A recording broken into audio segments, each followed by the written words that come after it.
So welcome back. Hopefully you had a great coffee break. Our next session is presented by Dr. Ruth Newberry again from Blackboard. Welcome back. And she will be presenting her blended course strategies for students and instructors' success. So please enjoy. Thank you. All right. Thank you. Before we get started, several people came up. Their handout was given out earlier this morning. So if you will give me until tomorrow, at the URL down here in the corner, I will post the presentations. So you'll be able to pick them up. You're still welcome to take pictures of me up here posing, but that way you don't have to worry about my standing in front of those and you're not getting what you need. Yeah. So this session is about, more specifically, blended course strategies for both student and instructor success. Number 2 of 3, I know by the last you are going to be so tired of me that you'll just say, no, enough. So blended learning, I have always felt in my experiences as a teacher, started as a high school teacher, taught for 5 years, then moved to higher ed, taught for 11 years. And my teaching experience, in fact, Tinkundi Charles made me feel so old. Many, many years ago. But I have always enjoyed teaching. And one of the things I was thinking about this last night, what did I like about classroom teaching? One was always the students. The interaction you have both in the classroom, during the classroom, but also outside of the classroom, 5 minutes before class starts, 10 minutes after class, you're still talking with them. So I really have always enjoyed that in my teaching. I also, as Charles pointed out yesterday, we do depend a lot on nonverbal cues. And so just like when the student does start to drift off a little bit, you just walk subtly up next to them. Suddenly they're very awake again, ready to go. But you can look out and you can see when people are disengaging. And you can then do some shifts in what you've been doing and hopefully get them back again. So that has always been both challenging but also rewarding to do that. There's an element of flexibility because of that, I think, in the classroom when we're all live.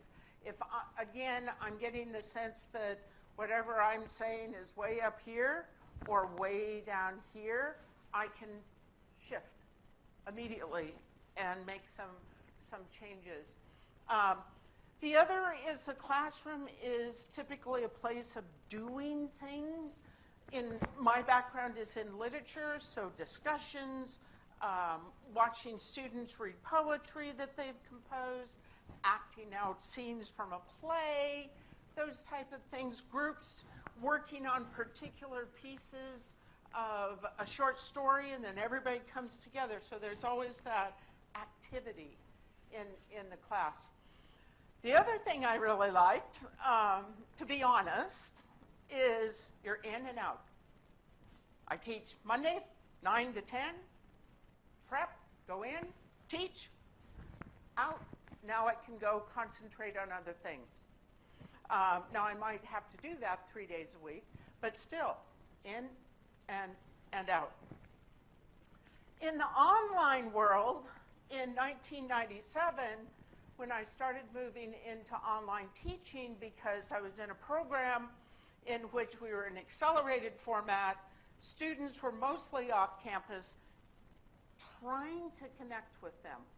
So when people had AOL for email, when web pages, you were just beginning to create these LMSs didn't exist, but it was a way to stay in contact.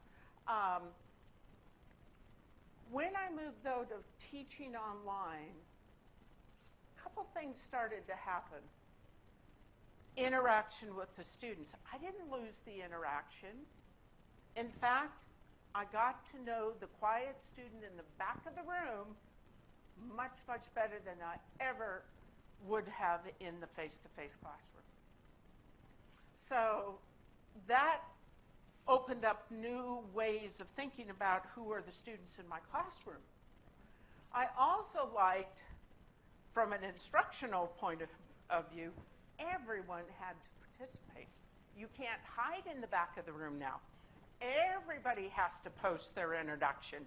Everybody has to post their answer or response to my question. Where in the classroom, you have somebody, me, or you might call on somebody, but you can't call on all 35 students. Even across the week, you will have students that you never hear what they have to say. I also found the depth of learning was greater, I think, than my classroom discussions. Now, that's purely anecdotal and intuition, but I still, to this day, a well-constructed discussion forum post or a journal prompt or a blog prompt has gotten much deeper responses out of students than my just verbally tossing out that idea in a classroom. I also found, and these last two kind of go together, I became a better teacher. And all of the faculty that I worked with over my 14 years as a director also said that. This made them think more purposefully and thoughtfully about what they were doing in the classroom. So I learned a lot about teaching and engagement with students that before I'd never really thought about. But I also didn't like some stuff about the classroom. One is tuned out, unprepared students. And there is a difference there. There are students that come, they sit, they're not engaged, they really don't have any intention to be engaged either. They're fulfilling their 3 credits, they'll do the minimum and they're out the door. Then there are those students that come consistently unprepared for various reasons. But that hurts then what you want to accomplish sometimes in the classroom. And then because I had so many other things to do, and one of the faculty, I think it was Mr. O'Connor, who talked about this in the video. You have teaching, you have service, all those committee meetings, you have research to do, you have department meetings, all of that academic stuff. Then you have family and you have soccer practice and all of those. How do you squeeze that in? So meeting 3 times a week was an hour-and-a-half drive in, find a parking lot, go to the office, then how long do you say? You got to get home. I always had to get home, get the kids. It's a lot of time not productive. With online, same issue with the students. You can still have students that just are really tuned out.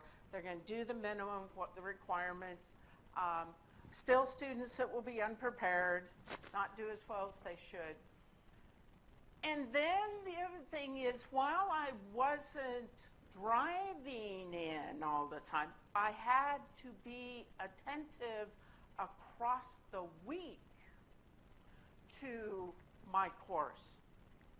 So I had to really organize myself on when I would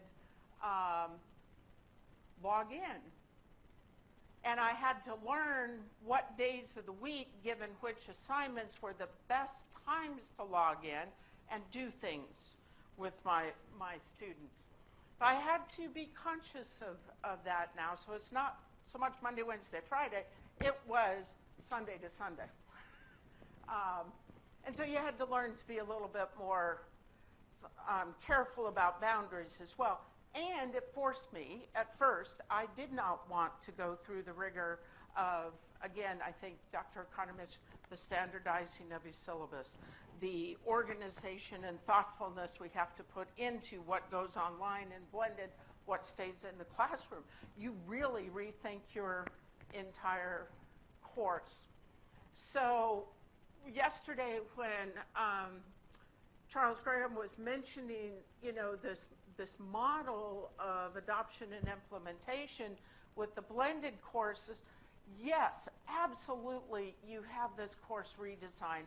And I think in some ways every faculty should just do it just for that. It's just to go through the practice of rethinking your course and what is important, what is not, how activities might need to be changed. But it's an amazing professional development opportunity just to do that piece. And then, of course, with blended learning, this task of how do we now become this blended teacher and facilitator and making the pieces still be a whole. And I loved his 2.5 course. I believe in the nursing school and my own experience, we probably created not one course, but 2 courses, and had to, again, learn to scale back. But I would also say in this, and I know he talked about this, we can't forget the students and their needs. So what I have learned in my support of both online faculty, but also hybrid, is they may be the most important piece of this. When we look at the course design, when we look at the teaching, we cannot forget them. We need to look at it through their eyes. So it's kind of within that context, I would like to talk about strategies for success. So kind of going back to that question of what are we responsible for as instructors. We have to present students with, especially today, accessible content. So Word documents may not be as good as PDFs. PowerPoint, and I'm very guilty of this today, not having meta tags and different accessibility tags. We have all kinds of learners, and we need to think about the kind of content that we are giving them that they can get to it. So even video and that, do they have the technologies to be able to view it in the way that they need to? Think of the difference today between the old dial-up if we tried to watch a video, and what we have today. Being conscious of the workload, conscious of pedagogy. Teaching is teaching. Doesn't matter the modality. Good teaching is always good teaching. And good teaching is thinking about the student, the content, the assessment, and your ability to be effective in helping students learn. The other thing, though, with the online, and I think this translates, again, to blended, is we need to maintain a welcoming, engaging, but also supportive classroom environment. That can't just be when you walk into my classroom. It has to also be when you're in my online portion of the classroom. And particularly respectful of the diversity of the students and the learning needs of those students. We're not equal in the way that we learn, how we learn. And we need to remember that.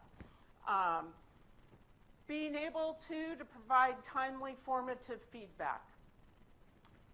If we're not giving feedback to the students, we're not doing our job. We're not helping them learn. We expect them to learn, but we're not helping them. So feedback is critical. And then along with that feedback, support and resources. And these resources and remediation, often I think too, this is institutional and program responsibility as well. Not just how we help those students that are falling behind, but what other resources do we have out there that can help us help that student? A few thoughts to keep in mind about learners. And on the handout, this is drawn from Linda Susky and Peggy Mackey's work, and I've just kind of generalized it. Students learn what they study and practice. Practice is doing, not just reading, it's applying, it's doing, creating. How effectively they learn is a function of the quality of effort they devote to educationally purposeful activities. So in all of that redesign, one of the things that makes you think about is, why do I have 10 quizzes? Do I really need 10 quizzes? Are there better ways that I can accomplish what I need to do in those 10 quizzes? Things like that. Is this assignment really the best assignment to get to what I need students to do? Learning is deepened when students focus effort over an extended period of time. Now, working primarily for 11 years in an 8-week format, we did not have a lot of time. In fact, one of the things we learned is students really didn't have time to reflect. But it caused us then to chunk or scaffold the learning. So you have an essay that might be due. It's not that I tell you week 6 the essay's due week 8. I introduce it earlier, and my activities are built around pieces and progressive development of that project, so that they are getting continual work on this performance. The best evidence of what students know and can do is their actual performance, is demonstrated through writing presentations and demonstrations. Think about, how do we get presentations and demonstrations into our blended classes? The more practice students get in applying and transferring their learning to unscripted problems, the better prepared they are. So knowing how tough Dr. Hassan is, I bet he comes in and throws these case studies at them without any preparation or notice. That is a great thing to do, you know?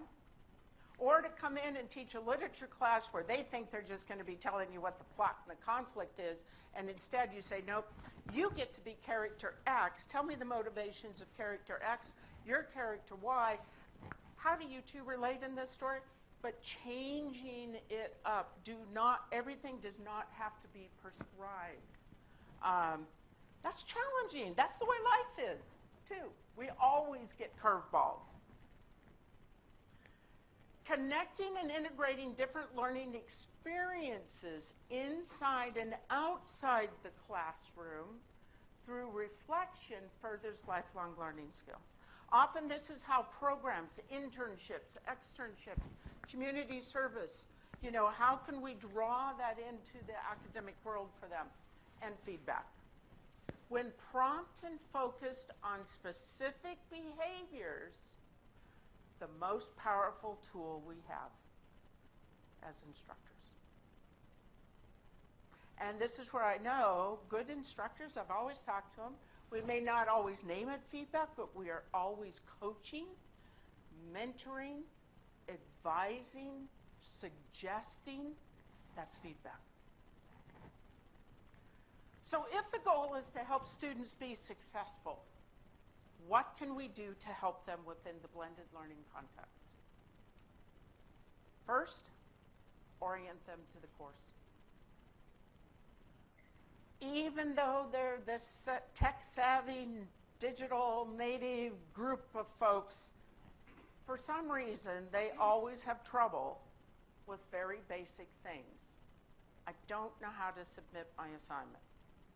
I can't get the video to open. Where do I find my grades? So, we need to prepare them for what is ahead. I think the principle for online teaching was always a week out. If you can, start having them do low stakes, informal activities that help them understand how your course will operate. and the things that they will do. So their questions are these. And this is where thinking about your course from your student's perspective. They want to know this stuff. Whoops. And here's some of the strategies we can use. So course menus. I have seen some very strange course menus in my time. But on the learning, the blended video, the first professor talked about here's where things are required, here's where things are optional, very clearly identifies and directs the students. Your course is their roadmap to success. If they don't know how to find things and navigate your course, and that was you up there in the corner that said that, they're lost. They don't have a map. And unfortunately, there's no Google Maps to really help them do that. So, do you do a little welcome video? Even if you meet them in class first, still do one for out of class. Because one of the nice things you can do is just give them a tour of your course. You can tell them about how to organize their time, to think about the activities and how this blended structure works, where to get help, and different types of help. When you come to me, the instructor, when you go to your peers, and when it's best to call the help desk. So you're not struggling trying to figure something out and then falling further behind, get frustrated, and it's a small technology problem, typically, that the help desk could answer for you. Scavenger hunts, very popular. Key things the first week of class. Where do you submit work? How do you participate in a discussion? How do you take a quiz or a survey? Where do you find your grades? How do you connect to a peer? And how do you prepare for the first in-class activity? Where's the syllabus and the rules and the expectations? All of those things, if you can help them understand that before they start the first big assignment and grades start really counting, the more successful your students will be. Communication. It's lovely when we're all in class, face to face, but how do you communicate with them across the week? How do they communicate with you? Is it better for them to send an email to you? Is it better to post at a kind of questions Q&A in your discussion board area? How do they get a hold of you? Should they call you? Should they WhatsApp you? What's the best? And setting boundaries with that too. But thinking about one of the most key pieces of Blackboard is that announcements page. How do you use it now? Don't forget the assignment's due tomorrow. Don't forget we have this in class. But what about thinking about when you walk into your face-to-face class, what do you tell your students? You know, I just read this article in the paper the other day, and it's really relevant to today's activity. You can do the same thing in the online course. Bring the material back to them. Personalize this course for them. Don't make it just the sticky board with the key reminders. It is your way of actually coming back to them. You know, you all on that last paper didn't do quite as well as I thought. So, here's what we're going to do. Just like we tell the class as a whole, perhaps how they've performed, you can do that here. You don't have to spend class time for that. You can tell them here. But just think about, this is what they typically land on first. Not always, but can be. It's a really great tool for you to push out information. Your home page. How many of you use this for your landing page? So on this, it's a bunch of boxes. What make those boxes work? Well, you know, if you're not even using the task tool, nothing's going to show up in that box. Then if you're not using due dates consistently, alerts aren't going to work. They're going to miss the alert that says, oh, the essay was due yesterday and you're late. Think about, you can move these around. You can remove some of them too. So think about what the purpose of this is. And then make it work to that purpose. Just because Blackboard has it set at the default page doesn't mean you have to. And it may not be the page you want the student to see when they first enter your course. Think about coming into your classroom. What do you want them to see? Surveys. You have surveys within your courses. Surveys are very, very powerful because you can learn a lot from your students. It's informal, it's anonymous, it's low stakes for the student, and because it's anonymous, they can sometimes tell you things that they wouldn't tell you otherwise. But some good uses of some of this is, there used to be the CAT technologies, those very quick little questions and assignments that you could learn from your students. And really, some of it is these kinds of things here. I could, at certain points, give a little informal questions out, like, how many of you, you know, for tomorrow you need to do this, it's 5 points. I want to know what your key questions are. I can look at that the night before. I can now tailor what I need to really talk about in class the next day. I can also have them be telling me what is working and what is not working from their perspective. I may be thinking I'm doing a great job, and they're telling me I'm totally lost.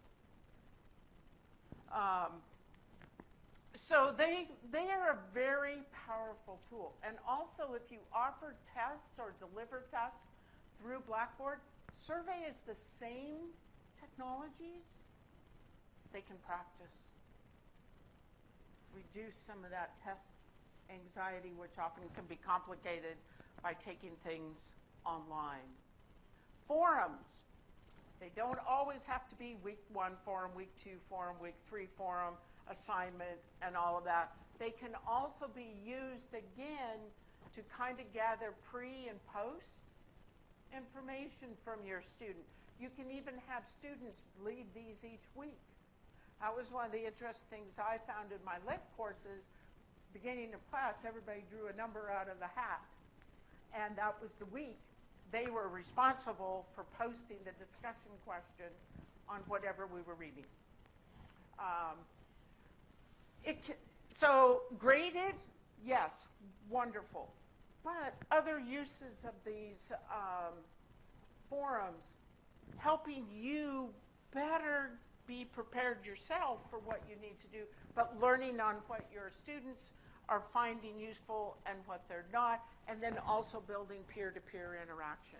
So is there a place that they can answer each other's questions outside of the formal discussion posts? And then the big thing I love about these is in my courses, when I have a discussion board, everybody has to post first. They can't read anybody else's work until after they post. And then I really begin to know who's understanding and who is not. Keeps everybody honest. That kind of communication, again, peer-to-peer, faculty, instructor to the group, students back to me. Different ways of building that kind of collaboration and community spirit. The toughest challenge with the blended is finding the balance. It's almost like work-life balance, you know, where do you put things? Blackboard, your course shell, is really good for distributing your materials. No more handouts, everything's there. It's great for collecting student work, administering exams, pre and post assessments, even if they're little short, 5-point quizzes, informal practice and activities. Often in some of the courses, we just don't have time, either in class or out of class. They're optional, but they're there. Feedback to and from students, again through forums, through announcements, and then groups. This is a great way to facilitate groups, especially if they have webinar technologies. Then they don't all have to meet in the same physical location. They can just leverage those. Collecting reflections from students. Short discussions, informal essay, assignments, surveys, those type of things. And facilitating communications. So again, boy, this really jumps when you click. But keeping it in the course, not email. You don't want that outside email if it's course related. There should be methods within Blackboard to do that. In class time, doing. Problem solving, art, communications, analyzing those things, doing that. Clarification. Now is when they ask those questions online that they're afraid to raise their hand and ask in the classroom, I can be addressing them in my class work. And then making this connection, especially in the class, when they walk out that door, what are they going to be doing? What's the expectation now for out-class work in your blended environment? What am I leading you off to do? But also, as you come in, what did you just do? How does that feed into what we're going to do now? So that in-class opportunity both looks back and draws in and builds upon what we've been doing, but also is going to set you up to move forward into the next week and the activities that you're going to do in the blended side, on the online side. So that needs to make that one course by doing those things. Monitoring, tracking students and progress. How many of you use the Retention Center? Yay! Yay! Why are the rest of you not using the Retention Center? This is the most underused tool in Blackboard. It is extremely powerful for you as an instructor because I can come to this dashboard, I can set up a series of rules, and I know immediately who is behind, not doing well, and who is, and I can monitor and track different students. So I have somebody kind of borderline, could watch them, but I know who's coming and who's not coming to the class and how they're performing. Just click on the page, and the little red dots start to tell you. I can also follow up with the student, CC the advisor or somebody else if I need to inform them and the student of what is happening in the course. And I can add notes. So this is where I can start. This is the third meeting I have had with this student, and they're still not following through. Just note to self for later. So I have all of that within here. But the biggest thing is I can just very quickly know how students are doing in relation to each other. Feedback. How many of you put feedback in your tests, questions, when you create them? Yes, ma'am. Good. How many of the rest of you do? Do you use quizzes? Yeah. But you're not putting the feedback in. Okay, good. Feedback in the quizzes allows you to say, not so much that you have to give them the answer, but say, you did not get the right answer. You might want to go look at that video I did last week. Or, yay, you got it right. And here's something to think about. So again, you can reinforce learning. You can remediate through this. But you also, it's much like writing comments on a paper. You can be giving good feedback to the students to help them learn. And they can't miss it. It's right there when they go look at the grade. It's not hidden. Now, if they determine not to pay attention to it, that's another matter. But again, this is what we're supposed to be doing, helping them learn. So just right or wrong doesn't tell me much. It's sort of like an A or a B plus. Well, why didn't I get the A minus? Help them understand. Rubrics help us do that. Rubrics help faculty really think about what they expect in an assignment. Much like redesigning your course, you have to ask yourself, what do I really want my students to do? What are the key skills? And then, what are the different levels that I have? And how do I describe what the difference is? Best not to say, well, this is a lot of errors, and the next one's not so many errors, and then maybe there's few errors, and then no errors? Well, what are the errors? So these descriptors often in a grading, you need to clarify what you mean, and sometimes even just putting an example in for some criterion is really helpful to the student. And being able to personalize when you want, not every row needs to have it, but you have the ability to write a personal comment to the student. Yes? Yeah, I was wondering if there's an easy way in the Blackboard tool to see if students have looked at the feedback that you've provided, because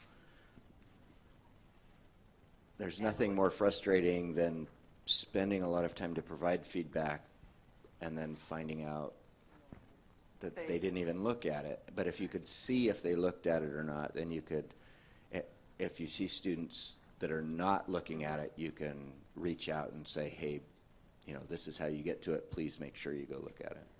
So there was an institution in Maryland, did a study on that, and found probably 75% of students never opened the rubric. Now, they also further found, though, that part of the reason was the faculty member never made it important. Like, I fill it out, there's your grade. Put an A on your paper, there it is. So the more that the faculty member said, this is where you will find out how you did, emphasize that, the higher the rate of students looking. Some students just choose not to. Blackboard, though, built on that in the analytics and some other, we're going to have some reports that, yes. Think of the retention center again, that there will become a different kind of column there. So if I use rubrics, are students opening the rubric? Because that's your form of feedback. You need to know if they're doing it, and then you can zero in on it. But I have also found you need to make it important. If you're not emphasizing it, actually maybe even showing them in the first week of class, here's how I'm going to give you feedback, may not be as effective. Yeah. So we're getting there.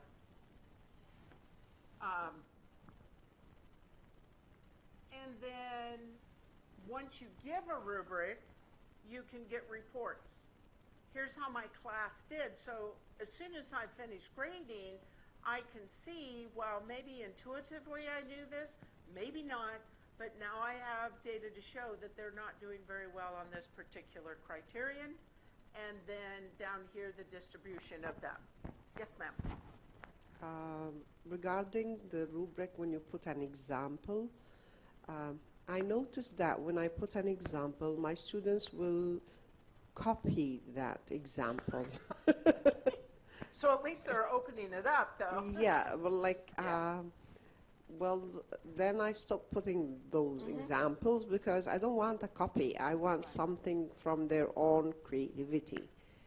And even when they ask me, can you show us an example of a good presentation? I usually put a very bad presentation, Yes. and I tell them, this is bad because of this, this, this, and that. Right. No, just show us a good one. I said, no, I will never put a good one because you will copy and paste. Right. So, like, I So- don't advise you to put if. So some of the research has shown that for younger students, freshmen, high school students, they need something concrete, and that example can work very well. But also the coaching that has, like, you just don't replicate it. You don't copy it. It's guidance. And older students, especially graduate students, don't need that level, that type. But your descriptors need to be concrete enough that I know the difference between the levels and what I should be doing to improve. So I think it's tricky. It depends on the discipline, on what you can put in there. But again, it's how you deliver the rubric as well. So I love the idea of the bad example, and then how do you make this better? Because students almost always can recognize what is really bad and how to make improvements. But it does come back. It comes back to what we convey to them as well. And is this an important tool? How can it help you?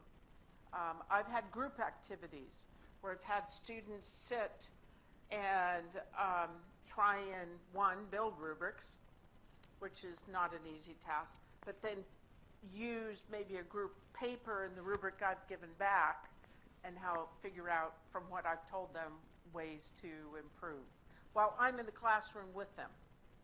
So I can, again, do coaching. Good point. This, though, with every rubric you deliver in Blackboard, you can get immediate results on how your students performed overall, where you might want to prioritize and make changes to the activities, but it helps you, too, see how you use that rubric. And then rubrics, to get to that report, there's just quickly two ways. One is just going to the rubrics tool, finding the rubric content leads you right to the report, or I think the most efficient, just go to the grade column with your rubric, and if it has a rubric that's scored, you're going to see the report right there. So it's easy to get to, again, once you know the pathway. Feedback on tests, again, you can choose yes or no. You can choose what kind of feedback even, but the point of feedback is this is, again, a way to prompt students to understand where their strengths and weaknesses are and give them as much guidance as you can.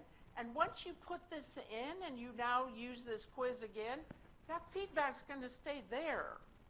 So it's not like every time you have to keep changing it. The other is exams. how can we learn from the exams that we give, the assessments? There are multiple indicators within your Blackboard courses that you can use with exams. One is item analysis. How easy is my questions? How difficult are my questions? Are there any questions that really statistically are questionable? That is, high learners didn't do well, but the low learners did. And attempt statistics that, again, will break out kind of a frequency distribution. So as soon as the exam is over, you can go immediately, look at this before you even release the results. Because you may have a question, maybe you marked the wrong answer, or maybe it's just not a good question. So you have the ability to take it off of the exam. And then the frequency distribution here, being able, if this is a critical question, to find out where your students are doing well and where they're not. And you need to dig down to the question level because, as we demonstrated yesterday, you know, an overall score really doesn't reflect where students are having difficulties. So looking at your exam afterwards helps you ensure that the measurement itself, the tool, is going to be effective in discriminating learners. Because you have analytics, the tool here that adds into Blackboard, we also have 4 reports that come for faculty. I am not going to go into these much in this presentation, because we're going to save that for a much deeper dive at the last one. But with blended learning course strategies, again, if these are the things that we're trying to do, and some of that is just how we separate out what goes in class and what's not, I would call attention, because I think we forget that we need to help the students as much as possible learn how to navigate that online component, and then how it fits into the course as a whole. Because it's not 2 pieces. It's not like part A and part B. It's one course being facilitated and used just in slightly different ways through the modality. Questions? So I would like to hear, as you're thinking of questions, from those that you have taught the blended courses, what else do you do that you might recommend to colleagues that I did not mention, or maybe what successes even you've had with some of these approaches?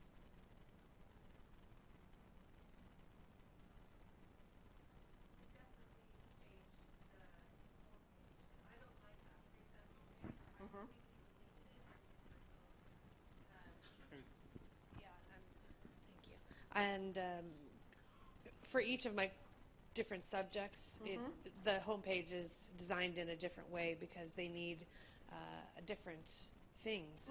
It's a different course.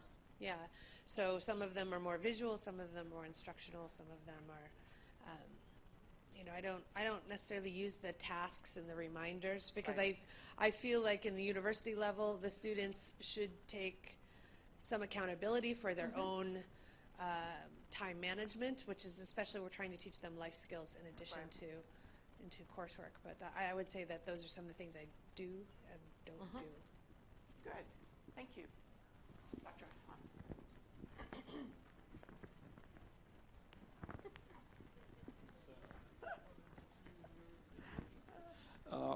Unfortunately, I left the front page or the home page there because, but I think now I'm going to change that. But I substituted that by customizing the navigations to the left. So I provided my students with more options, shortcuts to go into specific components in there. Okay. So that's what I did. I relied heavily, and I'm going to show that, on the analytics that come from the Blackboard Learn at its own, and what comes from the analytics as a higher level. Right. And that's an eye-opener and actually a call for suggestions from those who are piloting their blended courses to think of what kind of reports they would like to have there, and we can customize that and we can make that available. Charles asked about the rubrics. We can actually provide a report with who opened the rubric, and actually it's going to be dealing with that as detailed as how much time in seconds spent on each one of the components in there. Right. Yeah, I think that's first just leveraging what everyone's done in this first round and asking, well, what do you want to know more, is going to be very beneficial. And because you can customize, there's so many different things you could call out. Can't even touch upon all of them. Other comments, questions?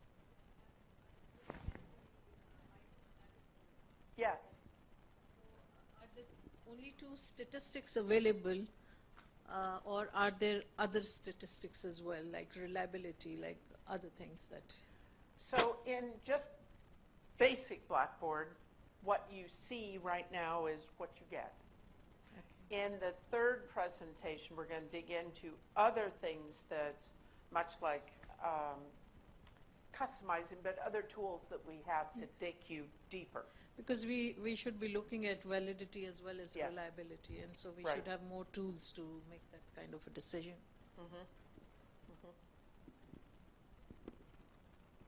Other questions, comments?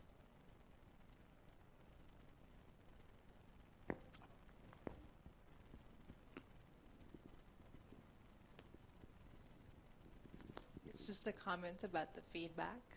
I write a lot of feedback, but nobody's reading it. And then they come ask me, well, why did I get this grade? I was like, I wrote feedback. So I don't know if next time it's going to get better when I teach the course, that they know that they have to go read the feedback instead of asking me the questions. I mean, I always tell them, read the feedback. If anything is not clear, come back and we can have a discussion.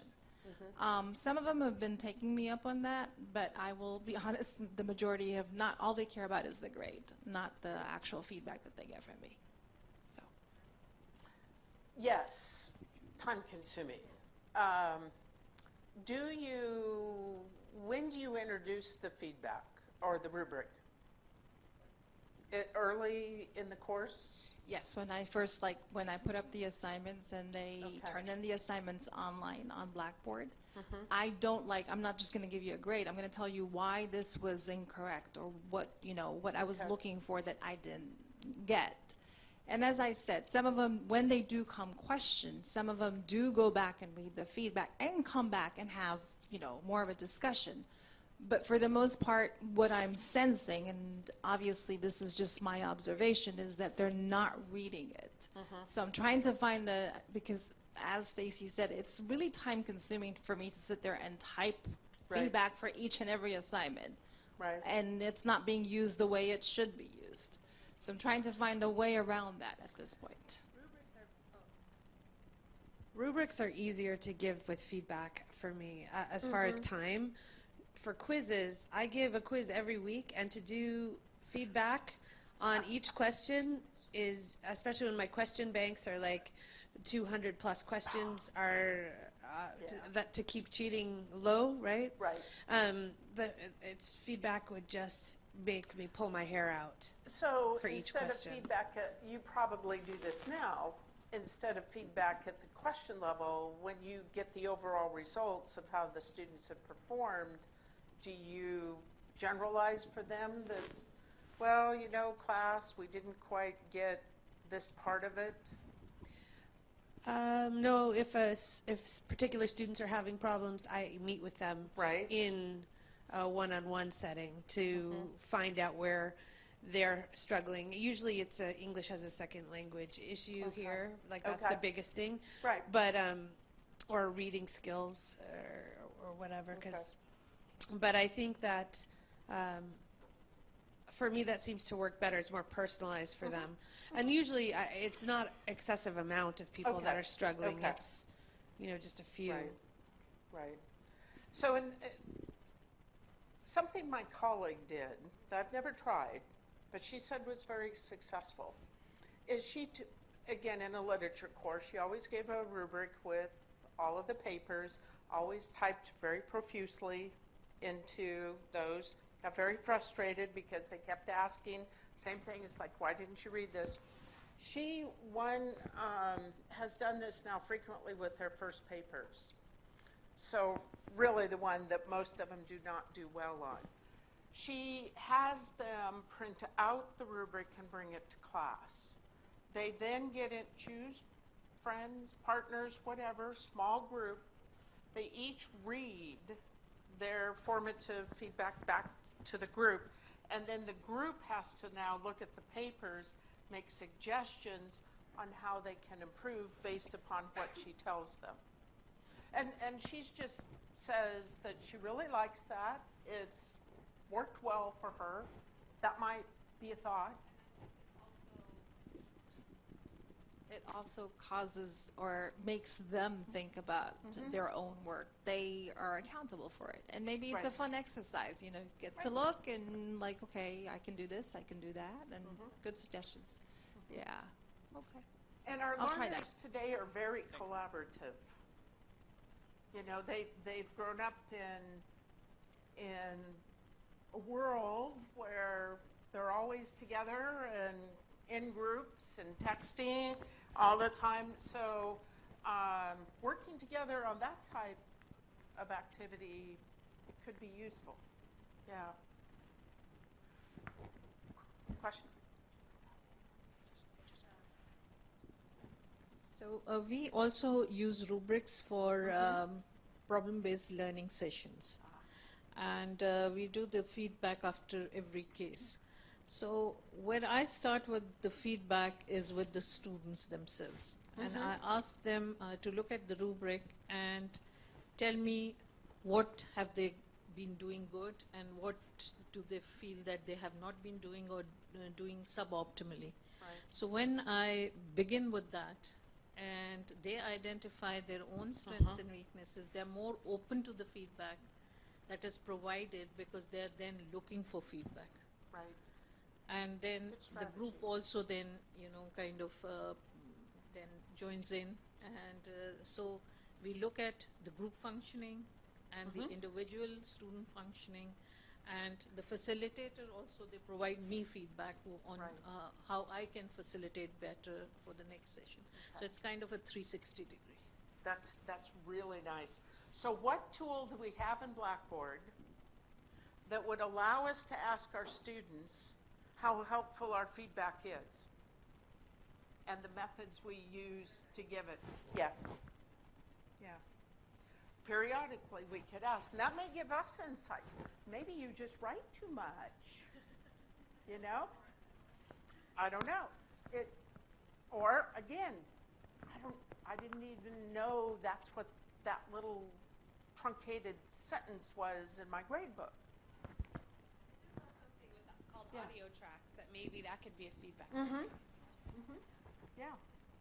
So lots of things to think about. But in Blackboard with the blended learning, I think it's, again, this balance between the technology that we have and what's in the online and what's in the face-to-face, the objectives that we're trying to achieve in both places. As that little diagram, it is a challenge to just kind of find the perfect match, but I hope some of these strategies, and particularly helping the students, I have found if the better I can do the first week of class by orienting them and preparing them, the fewer problems they seem to have, the better they perform overall. So, thank you very much for your attention and your questions.